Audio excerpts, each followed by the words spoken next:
মৰমৰ ছাত্ৰ ছাত্ৰীসকল, আজি মই তোমালোকক শংকৰদেৱ শিশু নিকেতন বিদ্যালয়ৰ বছৰিকা পৰীক্ষাৰ 2023 বৰ্ষৰ বিজ্ঞান বিষয়ৰ এখন প্ৰশ্নপেপাৰ ভিডিঅ' আকাৰে দিবলৈ গৈছোঁ। এই প্ৰশ্নপেপাৰখন তোমালোকে ভালদৰে চাবা আৰু বহুতে মোক কমেণ্টত জনাইছিলে যে এই প্ৰশ্নপেপাৰখন উত্তৰবিলাক লিখি দিব লাগে। গতিকে আজি মই তোমালোকক উত্তৰবিলাক ইয়াৰ প্ৰতিটো উত্তৰ কৰাই দিছোঁ। গতিকে তোমালোকে উত্তৰবিলাকো চাই ল'ব পাৰিবা। প্ৰথম প্ৰশ্নটো তোমালোকৰ দিয়া হৈছিলে তলৰ দিয়াবোৰৰ পৰা শুদ্ধ উত্তৰটো বাছি লিখা। গতিকে শুদ্ধ উত্তৰটো লিখা। গতিকে তোমালোকে দিয়া আছে ইয়াত আমাৰ শৰীৰত থকা কুকুৰ দাঁতৰ সংখ্যা কিমান। গতিকে তোমালোকে লিখিব পাৰিবা আমাৰ শৰীৰত থকা কুকুৰ দাঁতৰ সংখ্যা হৈছে তোমালোকৰ 4টা বুলি লিখিব পাৰিবা। গতিকে তোমালোকে শুদ্ধ উত্তৰ কোনটো লিখিবা? 4টো লিখিবা। ইয়াৰ পিছত নেক্সট প্ৰশ্ন তোমালোকক দিয়া হৈছে তলৰ কোনটো মেৰু অঞ্চলত থকা প্ৰাণী নহয়। গতিকে মনত ৰাখিবা তলৰ কোনটো মেৰু অঞ্চলত থকা প্ৰাণী নহয়। তোমালোকে হাতীটো লিখিব পাৰিবা। গতিকে হাতীটো মই তোমালোকক গোল কৰি দিছোঁ। ইয়াৰ পিছত এজন সুস্থ মানুহে 1 মিনিটত শ্বাস প্ৰশ্বাস ল'ব পাৰে। মানে এজন সুস্থ মানুহে কিমান বাৰ শ্বাস প্ৰশ্বাস ল'ব পাৰে? মনত ৰাখিবা 12ৰ পৰা 14 বাৰ। গতিকে তোমালোকে অপশ্যন এটো লিখিব পাৰিবা। ইয়াৰ পিছত তোমালোকে চাবা অসমৰ এখন অভয়াৰণ্য হ'ল মানে এখন অভয়াৰণ্যৰ নাম লিখিবলৈ কৈছে। গতিকে তোমালোকে দিয়া আছে নাম। গতিকে তোমালোকে 2 নম্বৰ অপশ্যন লাওখোৱা বুলি লিখিবা। ইয়াৰ পিছত তোমালোকৰ 19 নম্বৰ প্ৰশ্ন দিছে পানীয়ে ওপৰলৈ দিয়া চাপেই হ'ল কি চাপ বুলি কয়। পানীয়ে ওপৰলৈ দিয়া চাপটোক আমি কি চাপ বুলি কওঁ? মনত ৰাখিবা ইয়াক আমি ঊৰ্ধ্ব চাপ বুলি কওঁ। গতিকে তোমালোকে 1 নম্বৰ অপশ্যনটো লিখিবা। ইয়াৰ পিছত 2 নম্বৰ প্ৰশ্নবিলাক চোৱা চমু উত্তৰ দিয়া। এইবিলাকৰ কেৱল উত্তৰবিলাক লিখিলেই হ'ব। আমাৰ শৰীৰত মুঠতে কিমানডাল হাড় থাকে? মনত ৰাখিবা 206ডাল হাড় থাকে। মাছে কিহৰ সহায়ত পানীৰ সাঁতুৰিব পাৰে? মনত ৰাখিবা মাছে ফিছাৰ সহায়ত পানীত সাঁতুৰিব পাৰে। এইদৰে তোমালোকে লিখিবা। 2টা খৰ্গ থকা গড় ক'ত পোৱা যায়? মনত ৰাখিবা 2টা খৰ্গ থকা গড় আফ্ৰিকাত পোৱা যায়। কয়লাৰ আকৰিক উপাদান বিধ কি? মনত ৰাখিবা কয়লাৰ অপকাৰী উপাদানবিধ কি? গতিকে লিখিবা কয়লাৰ অপকাৰী উপাদানবিধৰ নাম হ'ল কাৰ্বন মন'অক্সাইড। মই উত্তৰবিলাক প্ৰায় কৰাই দিছোঁ গোটেইবিলাক। ইয়াত দিয়া আছে বায়ুক কেনেকৈ জুলীয়া কৰিব পাৰি? মনত ৰাখিবা বায়ুক চেঁচা কৰি জুলীয়া কৰিব পাৰি। উত্তৰ তোমালোকে লিখিবা শিলত জিলিকি থকা বিভিন্ন ৰঙৰ ৰঙী কণাবোৰ কি বোলে? মনত ৰাখিবা শিলত জিলিকি থকা ভিন্ন ৰঙীন কণাবোৰক আমি মণিক বুলি কওঁ বা মণিক বোলে। মানুহৰ শৰীৰত কিমানডাল বৃক্ক থাকে? মনত ৰাখিবা কিমানটা বৃক্ক থাকে? মানুহৰ শৰীৰত 2টা বৃক্ক থাকে। পৃথিৱীত কিমান বিধৰ কেকটাছ আছে? মনত ৰাখিবা এইদৰে তোমালোকে লিখিবা পৃথিৱীত প্ৰায় 1000 বিধৰ কেকটাছ আছে। পানীৰ পাৰ্শ্ব চাপৰ বঢ়াটো তাৰ কিহৰ ওপৰত নিৰ্ভৰ কৰে? মনত ৰাখিবা পানীৰ পাৰ্শ্ব চাপৰ বঢ়াটো তাৰ গভীৰতাৰ ওপৰত নিৰ্ভৰ কৰে। ইয়াৰ পিছত তোমালোকে লিখিবা সেৰেঙা বায়ু ঘন হ'লে কি বাঢ়ে? সেৰেঙা বায়ু ঘন হ'লে চাপ বাঢ়ে। বায়ুৰ চাপ বাঢ়ে হ'ব লাগিছিলে। বায়ুৰ চাপ বাঢ়ে তোমালোকে লিখিবা। ইয়াৰ পিছত তোমালোকে উত্তৰ দিয়া। ইয়াৰ 2 নম্বৰকৈ তোমালোকক দিছে 6টা দিছে। ৰাজহাড় সুস্থ সবল কৰি ৰাখিবলৈ আমি কি কৰা উচিত? মনত ৰাখিবা ৰাজহাড় সুস্থ আৰু সবল কৰি ৰাখিবলৈ আমি বহুতে বা থিয় হওঁতে পোন হৈ থিয় হ'ব লাগে। দুবিধ সৰীসৃপ প্ৰাণীৰ উদাহৰণ দিয়া। মনত ৰাখিবা দুবিধ সৰীসৃপ প্ৰাণীৰ উদাহৰণ হ'ল সাপ, ঘৰিয়াল আৰু জেঠী। মই 3টা লিখি দিছোঁ। তোমালোকে 2টা লিখিলেই হ'ব। জুলীয়া পেট্ৰলিয়াম থকা গেছবিধৰ নাম কি? মনত ৰাখিবা জুলীয়া পেট্ৰলিয়ামত থকা গেছবিধৰ নাম হ'ল প্ৰপেন আৰু বিউটেন। বজ্ৰপাত কেনেদৰে সৃষ্টি হয় লিখা। আকাশত ঘন মেঘৰ খুন্দাখুন্দিত বিদ্যুৎ শক্তিৰ সৃষ্টি হয়। এই শক্তি বেছি হ'লে বায়ুৰ মাজেৰে পৃথিৱী আহি পায়। ইয়াকে বজ্ৰপাত বুলি কোৱা হয়। মনত ৰাখিবা এইদৰে তোমালোকে লিখিব পাৰিবা। ইয়াত দিয়া আছে বায়ুত একেবাৰে কম পৰিমাণে থকা দুবিধ গেছৰ নাম লিখা। তোমালোকে লিখিবা বায়ুত একেবাৰে কম পৰিমাণে থকা দুবিধ গেছৰ নাম নিয়ন আৰু হিলিয়াম বুলি লিখিব পাৰিবা। হিলিয়াম আৰু জেনন 3টা নাম লিখি দিছোঁ। তোমালোকে 2টা লিখিলেই হ'ব। প্ৰাকৃতিক সম্পদ বুলিলে কি বুজা? লিখিবা প্ৰকৃতিৰ পৰা পোৱা ব্যৱহাৰযোগ্য বস্তু বা পদাৰ্থবোৰক আমি প্ৰাকৃতিক সম্পদ বোলে। কাৰণ দৰ্শাই ব্যাখ্যা কৰা। নদীৰ বান্ধ তলৰ ফালে অধিক শক্তিশালী বন্ধা হয়। ইয়াৰ কাৰণ তোমালোকক দি দিছে কিয় অধিক শক্তিশালীকৈ বন্ধা হয়। তোমালোকে লিখিবা নদীৰ গভীৰতা যিমানেই বাঢ়ি যায় তাৰ নিম্নচাপ সিমানেই বাঢ়ি যায়। সেইবাবে নদীৰ বান্ধ তলৰ ফালে অধিক শক্তিশালীকৈ বন্ধা হয়। নিম্নচাপ বাঢ়ি যোৱাৰ বাবে তলৰ ফালে অধিক শক্তিশালীকৈ বন্ধা হয়। এই কথাষাৰ লিখিব পাৰিবা। খুব বেছিকৈ ফুলাই দিলে বেলুন ফাটি যায়। ইয়াৰ কাৰণ হ'ল বেলুনটোৰ বাহিৰত থকা ইয়াৰ কাৰণ লিখিব কৈছে, গতিকে তোমালোকে লিখিবা ইয়াৰ কাৰণ হ'ল বাহিৰত থকা বায়ুৰ চাপৰ পৰিমাণ একেই থাকে, কিন্তু বেলুনৰ ভিতৰত থকা বায়ুৰ চাপৰ পৰিমাণ বেছি হোৱাৰ বাবে বেলুনটো ফাটি যায়। মানুহৰ শ্বাস প্ৰশ্বাস প্ৰক্ৰিয়া চমুকৈ বৰ্ণনা কৰা। বেছি দীঘলকৈ লিখিব নালাগে। তোমালোকে লিখিবা শ্বাসতন্ত্ৰৰ কাৰ্য নাকৰ পৰাই আৰম্ভ হয়। আমি নাকেৰে উশাহ লওঁতে বায়ু শ্বাসনলীয়ে ভিতৰত সোমাই তেতিয়া নাকত থকা ক্ষুদ্ৰ ক্ষুদ্ৰ শ্লুমাই বায়ুত থকা ধূলি ময়লা আদি হাওঁফাওঁলৈ যোৱাত বাধা দিয়ে। উশাহ লওঁতে হাওঁফাওঁ প্ৰসাৰণ হোৱাৰ ফলত বায়ু হাওঁফাওঁ সহজে সোমাই আকৌ নিশাহত হাওঁফাওঁ সংকুচিত হয়, ফলত শৰীৰৰ পৰা কাৰ্বন ডাই অক্সাইড সহজে বাহিৰলৈ ওলাই আহে। এইদৰে তোমালোকে লিখিলেই হৈ যাব। ইয়াৰ পিছত নেক্সট প্ৰশ্ন তোমালোকক দিছে খালী ঠাই পূৰ কৰা। তোমালোকে চাবা মাংসহাৰী চৰাইৰ ভৰিৰ নখ কেনেকুৱা থাকে। তোমালোকে লিখিবা ডেছ আছে, খালী ঠাই আছে, গতিকে তোমালোকে খালী ঠাইত লিখিবা দীঘল বুলি লিখিবা। মানুহৰ দেহত ডেছ জোৰ কামিহাড় থাকে। কিমান জোৰ কামিহাড় থাকে? তোমালোকে লিখিবা 12 জোৰ। থকাৰ বাবে উদ্ভিদৰ ৰং, মানে কি থকাৰ বাবে উদ্ভিদৰ ৰং সেউজীয়া হয়? উত্তৰ তোমালোকে লিখিবা পত্ৰহৰিত কণা থকাৰ বাবে। মানে শস্য উৎপাদন মাটিৰ ডেছৰ ওপৰত নিৰ্ভৰ কৰে। কাৰ ওপৰত নিৰ্ভৰ কৰে? গুণৰ ওপৰত। গতিকে তোমালোকে গুণটো ক'ত লিখিবা? এই গুণটো তোমালোকে ইয়াত লিখি দিবা। ইয়াৰ পিছত তোমালোকে পানীয়ে পাত্ৰৰ কাষলৈ দিয়া চাপক ডেছ বোলে। তোমালোকে লিখিবা পাৰ্শ্বচাপ। মুকলি বায়ুৰ চাপক বুলি কোৱা হয় কি বুলি কোৱা হয়? বায়ুমণ্ডলীয় চাপ বুলি কোৱা হয়। এইদৰে তোমালোকে ইয়াত লিখিব পাৰিবা। এটা পৰীক্ষাৰ সহায়ত দেখুওৱা যে তলৰ পাৰ্শ্বচাপ আৰু গভীৰতাৰ ওপৰত নিৰ্ভৰ কৰে। গতিকে তোমালোকে কিদৰে কৰিবা? এইদৰে তোমালোকে এটা ছবি বনাবা, বটলৰ ছবি এটা বনাবা আৰু ইয়াত পানী পূৰা ফুলকৈ ৰাখিবা আৰু ইয়াত কি কৰিবা? তোমালোকে A, B আৰু C স্থান লিখিবা। ইয়াৰ পিছত তোমালোকে ইয়াৰ পৰীক্ষাটো কিদৰে লিখিবা চোৱা। এটা প্লাষ্টিকৰ বটল লোৱা হ'ল, এটা বেজী আৰু পানী লোৱা হ'ল, বটলত সম্পূৰ্ণকৈ পানী ভৰাই লোৱা হ'ল। এতিয়া বেজীয়ে চিত্ৰত যিদৰে দেখুৱাই হৈছে বটলটোত ওপৰৰ পৰা তললৈ 3টা ফুটা কৰা হ'ল। বটলটো A স্থানত কৰা ফুটাৰ পানী ক'ত পৰিছে লক্ষ্য কৰা হ'ল আৰু B আৰু C স্থানৰ ফুটাটোৰ পৰা ক'ত পৰিছে লক্ষ্য কৰা হ'ল। এই 3টা ফুটাৰ ভিতৰত তলৰ ফুটাটোৰ পানী আটাইতকৈ দূৰত পৰিছে।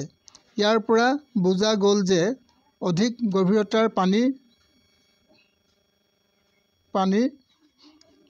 পাৰ্শ্বচাপ বৃদ্ধি কৰে। এই অলপ থাকি গ'ল ইয়াত, গতিকে তোমালোকে এইটো মিলাই লিখিবা নিজে আৰু মোৰ ফটো মাৰোঁতে থাকি গ'ল এইটো। অধিক গভীৰতাৰ চাপ অধিক হয়। এইবাৰ তোমালোকক দিছে নেক্সট প্ৰশ্ন নৱীকৰণযোগ্য আৰু অনৱীকৰণযোগ্য প্ৰাকৃতিক সম্পদ কাক বোলে? উদাহৰণ দিয়া।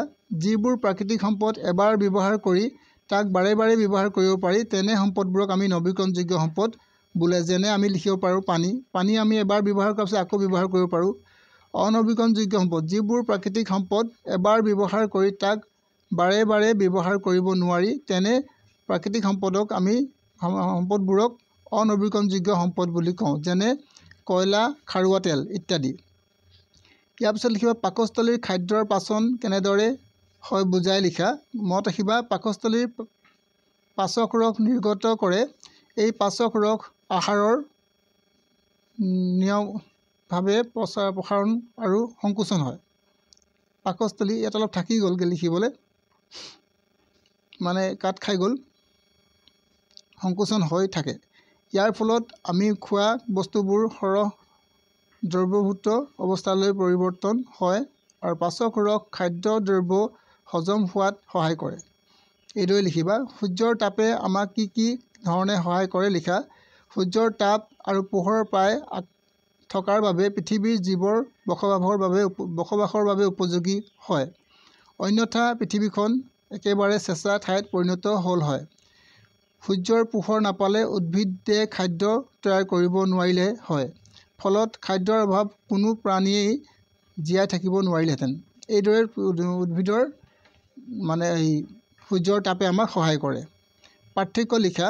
এইবাৰ দিছে তোমালোকৰ ধমনী আৰু হীৰা। সাধাৰণতে ধমনীবোৰত অক্সিজেনযুক্ত তেজ পোৱা যায়, কিন্তু আনহাতে কাৰ্বন ডাই অক্সাইডযুক্ত তেজ পোৱা যায়। ক'ত? হীৰাবোৰত। ইয়াত লিখিবা তোমালোকে, ইয়াত থাকি গৈছে। আনহাতে হীৰাবোৰত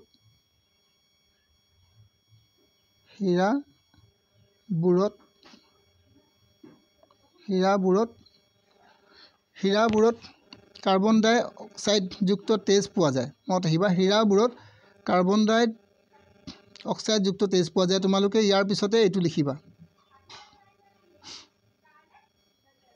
ইয়াৰ পিছত চাবা, মৰুভূমিৰ প্ৰাণী আৰু শীতল ঠাইৰ প্ৰাণীৰ পাৰ্থক্য লিখিব কৈছে। মৰুভূমিৰ প্ৰাণীবোৰ গাৰ ছাল ডাঠ আৰু নোমাল, কিন্তু শীতল ঠাইৰ প্ৰাণীবোৰ শৰীৰ দীঘল আৰু ঘন নোমেৰে ঢকা থাকে। শুদ্ধ নে অশুদ্ধ লিখা।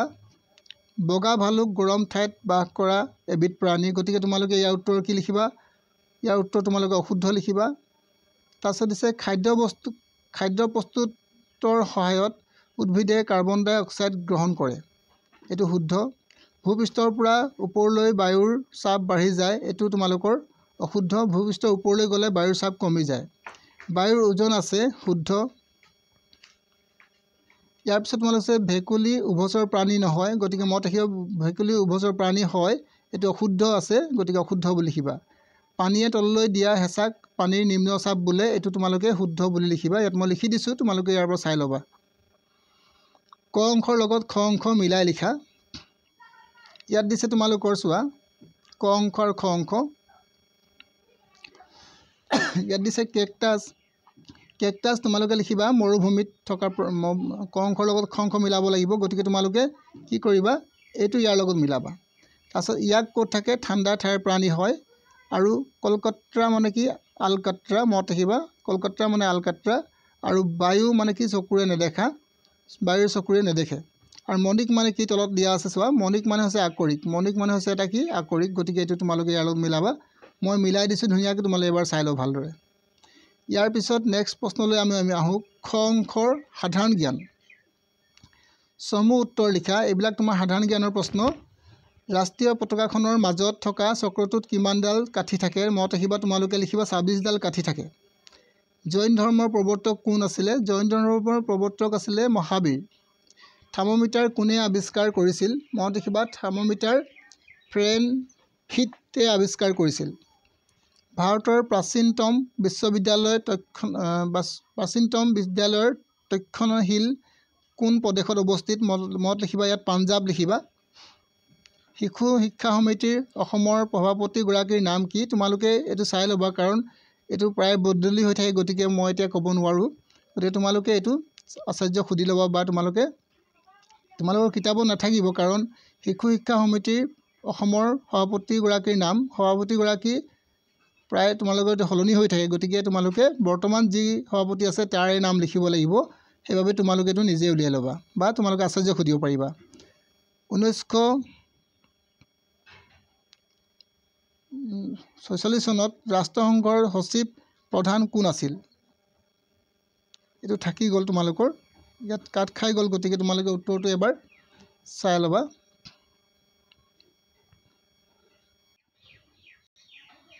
এতিয়া তোমালোকে চাবা, ইয়াত দিছে ৰাষ্ট্ৰসংঘৰ সচিব কোন আছিলে, প্ৰধান কোন? গতিকে তোমালোকে নামটো লিখিবা। মই নামটো ইয়াত লিখি দিছোঁ। নামটো ইয়াত থাকি গ'ল লিখিবলৈ, বা ফটো মাৰোঁতে থাকি গ'ল। গতিকে তোমালোকক মই লিখি দিছোঁ, তোমালোকে লিখিবা। ইয়াত মই লিখি দিছোঁ